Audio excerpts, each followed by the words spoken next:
नमस्कार दर्शकों, खबरों की खबर कार्यक्रम में आप सभी का एक बार फिर से स्वागत है। इस बार हम एजुकेशन से होने वाले लाभ और हानि के बारे में विस्तार से बात करेंगे। साथ ही ईसाई धर्म के सबसे बड़े और लोकप्रिय त्योहार क्रिसमस के बारे में भी जानेंगे। तो चलिए शुरू करते हैं हमारा विशेष कार्यक्रम खबरों की खबर का सच, जो आप जानना चाहते हैं। देश और दुनिया में समय के साथ शिक्षा की व्यवस्था में काफी परिवर्तन आया है। पुरातन समय में ऋषि मुनि अपने आश्रम में राजकुमारों को शिक्षा दिया करते थे। तब शिक्षा केवल ब्राह्मण और क्षत्रिय वर्ग तक ही सीमित हुआ करती थी। अन्य जनता को शिक्षा का अधिकार नहीं था। प्राचीन काल से ही मानव जाति को शिक्षा प्राप्त करने के लिए काफी संघर्ष करने पड़े हैं। हमने महाभारत जैसे महाग्रंथ में भी पढ़ा है कि कैसे शूरवीर कर्ण को किसी ने शूद्र पुत्र कहकर शिक्षा देने से इनकार कर दिया था। शिक्षा का आज जो स्तर है उसे पाने के लिए मानव समाज ने बहुत ही संघर्ष किया है। मानव के लिए विद्या परमात्मा का हम पर किया एक उपकार मानिए,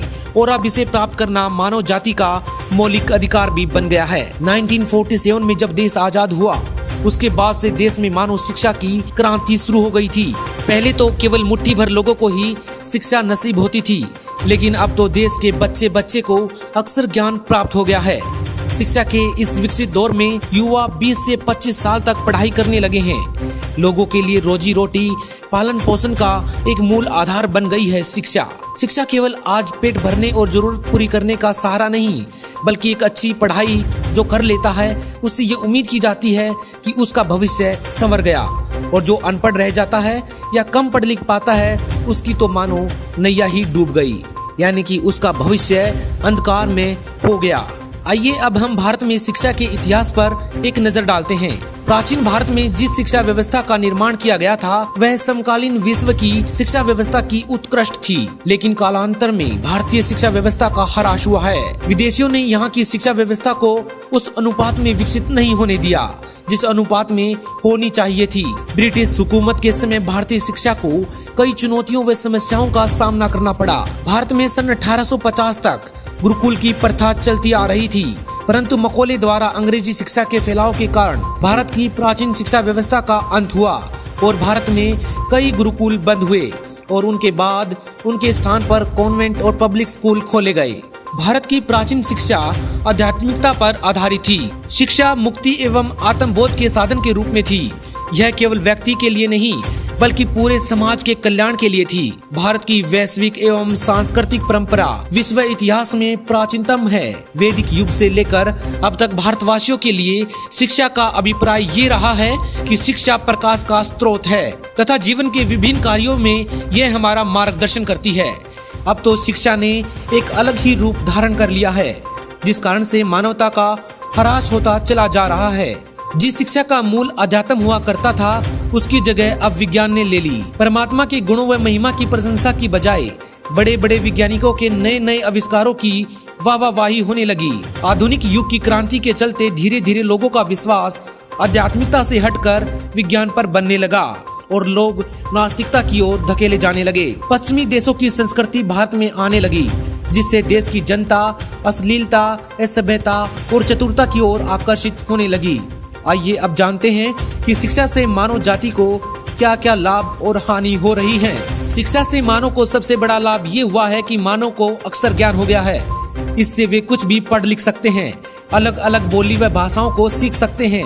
अच्छी शिक्षा से मानवता को कायम किया जा सकता है व लोगों के चरित्र निर्माण का कार्य भी किया जा सकता है। इसके अतिरिक्त शिक्षा के जितने भी लाभ व फायदे बताए जाते हैं वो दरअसल शिक्षा नहीं बल्कि आध्यात्मिक सुविचारों से फैले हैं। आपको जानकर हैरानी होगी कि शिक्षा से होने वाली हानि शिक्षा से होने वाले लाभ से कई गुना अधिक है। शिक्षा के कारण व्यक्ति समझदार और ज्ञानवान तो हो गया, परंतु यहाँ समझदारी और ज्ञान पर चतुराई और उसका अहम भारी पड़ रहा है, जिसके कारण मनुष्य आज पहले ही सृजनहार परमात्मा से दूर हो चुका है। शिक्षा की इस क्रांति ने मानव को माया की अंधी दौड़ में झोंक दिया है, जिससे मानव माया की संग्रह को ही अपने जीवन का मूल कर्तव्य मानने लगा है, और इसी कारण वे कपटी, ठगी, अहंकारी और चतुर बन गया। विज्ञान की इतनी प्रगति के बाद तो विश्व की लगभग 1/3 आबादी नास्तिक हो चुकी है। आज पढ़ लिख कर कोई IAS ऑफिसर तो कोई कोर्ट में न्यायाधीश बन जाता है। शिक्षा से एक पद प्राप्त कर माया की हवस में अपनी पोस्ट का दुरुपयोग करता है। पुलिस से लेकर कर्मचारियों तक सबको इस शिक्षा ने भ्रष्टाचारी बना दिया है।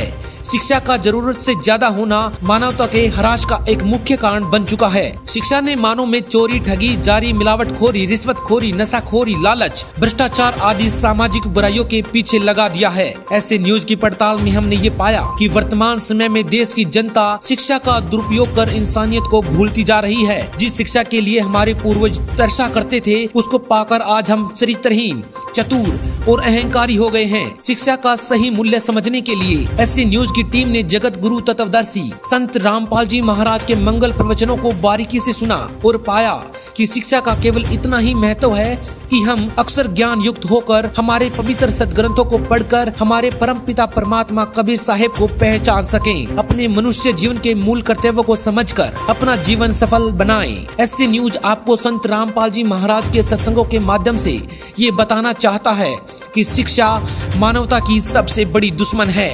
पूर्ण परमात्मा ने पिछले 600 वर्षों में शिक्षा और विज्ञान क्रांति केवल इसलिए लाई ताकि मानव सतगुरु को पहचान कर उनसे नाम दीक्षा लेकर अपना कल्याण करवाए। सच्चाई तो ये है कि इस शिक्षा ने हमें भगवान से कोसों दूर कर दिया है।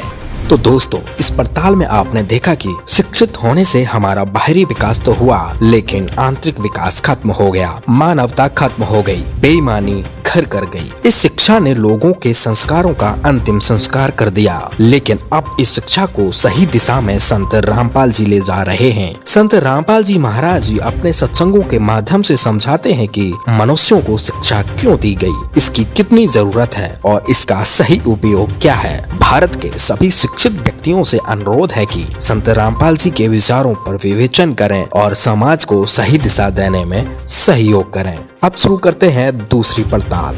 तो आइए आज हम ईसाई धर्म के सबसे लोकप्रिय त्योहार क्रिसमस के बारे में विस्तार से जानेंगे। हम इस त्योहार के इतिहास के साथ साथ इससे जुड़ी कल्पित कथाओं व गलत धारणाओं पर से भी पर्दा हटाएंगे। साथ ही हम सेंटा क्लॉज के बारे में भी सच जानेंगे। प्राचीन समय में क्रिसमस से पहले ईस्टर का पर्व ईसाई समुदाय का प्रमुख त्योहार हुआ करता था। द न्यू एनसाइक्लोपीडिया ब्रिटानिक के अनुसार सर्दियों में सूर्य की रोशनी कम हो जाने की वजह से गैर ईसाई इस समय पूजा पाठ किया करते हैं ताकि सूर्य लंबी यात्रा से वापस आकर उन्हें ऊर्जा और रोशनी दे। इस दिन सूर्य के लंबी यात्रा से लौटकर आने की खुशी भी मनाई जाती है। 25 दिसंबर से मकर संक्रांति का दौर शुरू होता है। क्रिसमस के दिन को ईसाई लोग ईसा मसीहा के जन्मदिन के रूप में भी मनाते हैं। आइए अब जानते हैं कि इस बात में कितनी सच्चाई है। मान्यताओं के मुताबिक यीशु मसीहा का जन्म बेथलहम में मां मैरी और पिता जोसेफ पर हुई संदेहवाहक भविष्यवाणियों के अनुसार हुआ था। हालांकि यीशु के जन्म की तारीख को लेकर कई मतभेद हैं, लेकिन बाद में एक चौथी शताब्दी में एक चर्चा द्वारा 25 दिसंबर के रूप में इसे तय किया गया था। परमेश्वर ने गैब्रियल नामक एक फरिश्ते को मैरी के पास भेजा जो कि नासरत में रहती थी। उस समय उसकी सगाई जोसेफ से हो गई थी। फरिश्ते ने मैरी को बताया कि भगवान उससे बहुत प्रसन्न है और वह पवित्र आत्मा से गर्भवती हो जाएगी और भगवान के पुत्र को जन्म देगी जिसे यीशु कहा जाएगा। ईसाई धर्म के लोग जीसस को भगवान मानते हैं, जबकि पवित्र बाइबल प्रमाणित करती है कि जीसस भगवान नहीं बल्कि भगवान के संदेशवाहक थे। पवित्र बाइबल स्पष्ट रूप से कहती है कि यीशु परमेश्वर के पुत्र थे। पवित्र बाइबल के हेब्रू 1:5, मैथ्यू 17:5, मार्क 1:11 और लूक 20:13 में स्पष्ट रूप से इंगित करते हैं कि यीशु ईश्वर के पुत्र थे। तो आइए जानते हैं कि सेंटा क्लॉज कौन है और क्यों प्रतिवर्ष असली भगवान को भूलकर विश्व भर में इनका जन्मदिन मनाया जाता है। सेंट निकोलस 4वीं शताब्दी के ईसाई संत थे। सेंट निकोलस प्राचीन ग्रीक शहर मायरा में प्रारंभिक ईसाई बिशप थे। रोमन साम्राज्य के समय के दौरान उन्हें कई संतों द्वारा संत के रूप में भी सम्मानित किया गया था। कई चमत्कारों के कारण उन्हें निकोलस द वंडर वर्कर के रूप में भी जाना जाने लगा था। सेंट निकोलस नाविकों, व्यापारियों, तीरंदाजों, पश्चाताप करने वाले चोरों, बच्चों, ब्रिवर, पनडुब्बियों और विभिन्न शहरों और देशों के छात्रों के संरक्षक थे। सेंट निकोलस को जीसस की मौत के 280 साल बाद मायरा में जन्मे थे। उन्होंने अपनी जिंदगी जीसस को समर्पित कर दी थी। पहले वह पादरी बने और फिर बिशप।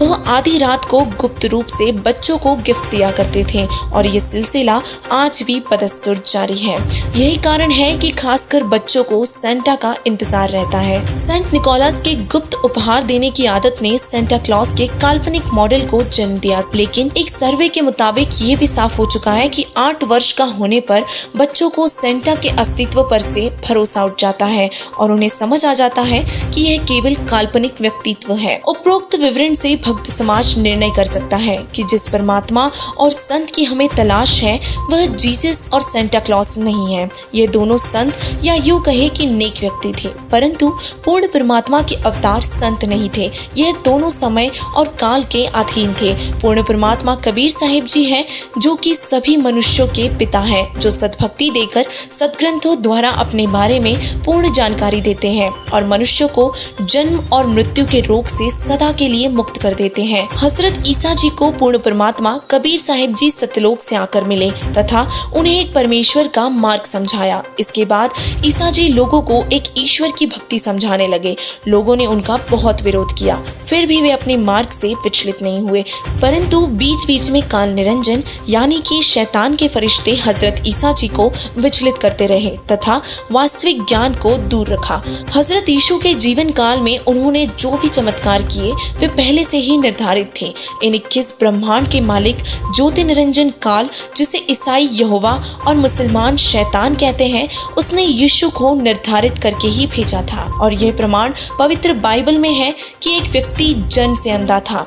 वह हजरत यीशु मसीहा के पास आया और हजरत जी के आशीर्वाद से उस व्यक्ति की आंखें ठीक हो गई। शिष्यों ने पूछा, हे मसीहा जी, इस व्यक्ति ने या इसके माता पिता ने कौन से ऐसे पाप किए थे जिस कारण से यह अंधा हुआ तथा माता पिता को अंधा पुत्र प्राप्त हुआ? यीशु जी ने कहा कि इसका कोई पाप नहीं है जिसके कारण यह अंधा हुआ तथा न ही इसके माता पिता का कोई पाप है जिस कारण उन्हें अंधा पुत्र प्राप्त हुआ। यह तो इसलिए हुआ है कि प्रभु की महिमा प्रकट करनी है। भावार्थ ये है कि यदि पाप होता तो हजरत यीशु आंखें ठीक नहीं कर सकते थे और ये सब यहोवा शैतान का सुनियोजित चाल है, जिस कारण उसके द्वारा भेजे अवतारों की महिमा बन जाए तथा आसपास के सभी प्राणी उस पर आसक्त होकर उसके द्वारा बताई साधना पर अटल हो जाए और जब परमेश्वर का संदेशवाहक आए तो उसे कोई भी विश्वास न करे, जैसे कि अब के समय में हो रहा है जब परमात्मा संत रामपाल जी महाराज जी के रूप में स्वयं धरती पर विद्यमान है। जैसा कि ईसा मसीहा के चमत्कारों में लिखा है कि उन्होंने एक प्रेत आत्मा से पीड़ित तथा नेत्रहीन व्यक्ति को ठीक कर दिया। यह काल स्वयं ही किसी प्रेत तथा पितर को प्रेरित करके किसी के शरीर में प्रवेश करवा देता है, फिर उसको किसी के माध्यम से अपने भेजे दूत के पास भेजकर प्रेत को भगा देता है। उसके अवतार की महिमा बन जाती है। या कोई साधक पहले का भक्ति युक्त होता है तो उससे भी ऐसे चमत्कार उसी के पुण्य कमाई से करवा देता है तथा उस साधक की महिमा करवाकर हजारों को उसका अनुयायी बनवाकर काल जाल में फंसा देता है। ऐसे ने उसकी स्पेशल रिपोर्ट में ये पाया गया कि वर्तमान समय में लगभग 50% लोग शैतान या यूं कहे कि काल ब्रह्म द्वारा फैलाए ईसाई धर्म को मानते हैं और ईसाई धर्म में बताई जाने वाली साधनाएं करके साधक असंख्य जन्मों में भी मोक्ष प्राप्त नहीं कर सकता। पूरे विश्व में केवल जगत गुरु तत्वदर्शी संत रामपाल जी महाराज जी ने ही काल द्वारा फैलाई इस गुत्थी को सुलझाया है।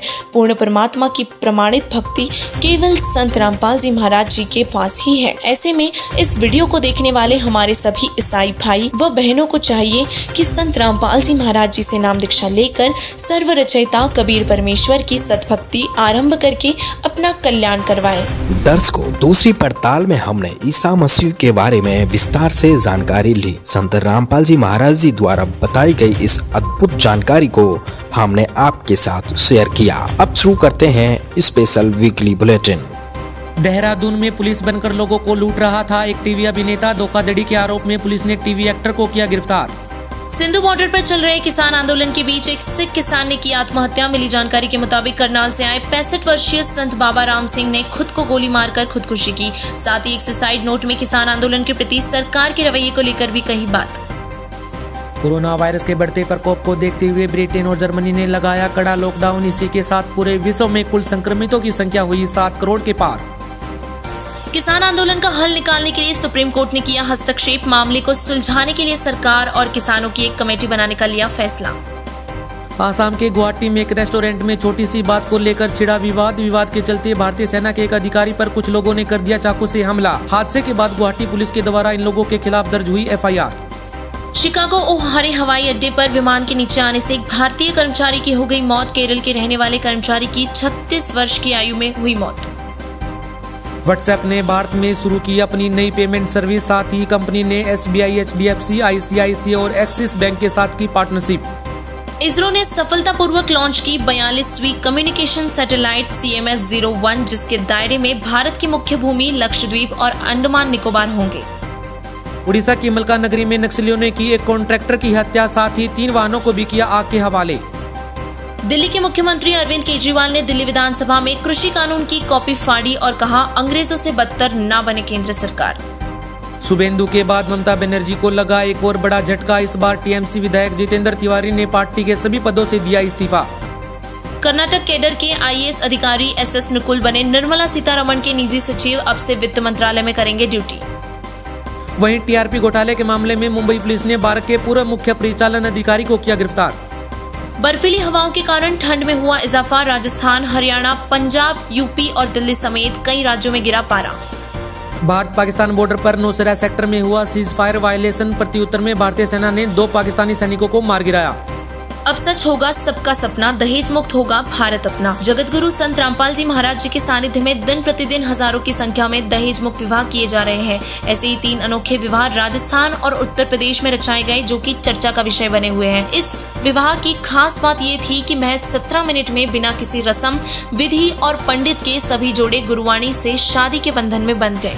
आज की खबरों की खबर में बस इतना ही। अब अगले रविवार नए मुद्दे के साथ मिलेंगे। आप बने रहिए ऐसे न्यूज के साथ, सच जो आप जानना चाहते हैं। धन्यवाद।